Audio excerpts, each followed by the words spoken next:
So my name is Harinder Vijay-Sindra. I'm an interventional cardiologist at the Shore Lake Heart Center here at Sunnybrook Health Sciences Center. We studied the entire population of Ontario between two time points, beginning in 1994 and 2005.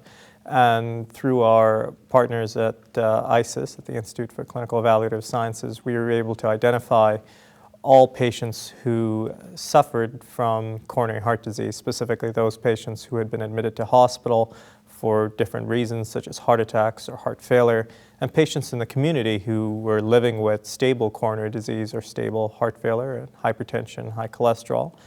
We were able to follow those patients over that decade. So we had two objectives. The first was to confirm that in Ontario, over the last decade, from 1994 to about 2005, whether there was a reduction in deaths from coronary heart disease. Our second objective, which was the main part of our study, was if such a trend did exist, we wanted to try to understand what was the underlying factors that was driving it. Was it changes in traditional risk factors, such as high blood pressure and high cholesterol, or was it improvements in treatments, new medications and new surgeries, and what proportion each of those contributed to this decline in cardiovascular deaths?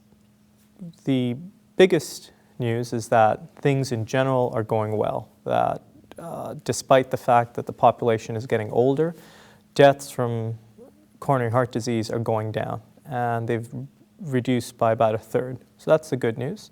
The second good news is that we have become better at using the therapies that are available. The uptake of medications and therapies that were in existence in 1994 have certainly all improved to 2005, that there are new medical therapies, and those are all important.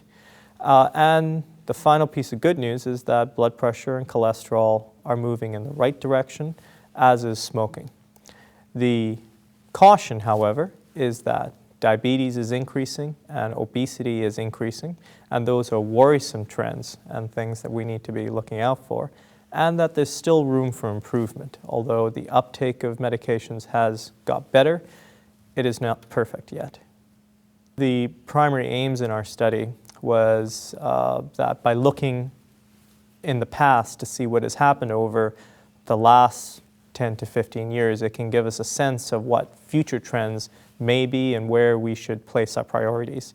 So in order to continue this encouraging reduction in cardiovascular deaths, we need to ensure that the trends in risk factors, for instance, the decrease in cholesterol and blood pressure continue, but very importantly that those worrisome increases in diabetes and obesity are halted, because otherwise the gains that we've had over the last decade may be lost. Trends in risk factors from behaviors or policies continues to really play a very important role in the reduction of cardiovascular mortality, just under 50%, which is really quite an impressive amount. And so it really highlights to patients should take home that doing exercise, watching what they eat, those important behavioral changes are just as important as using the evidence-based medications that they're prescribed.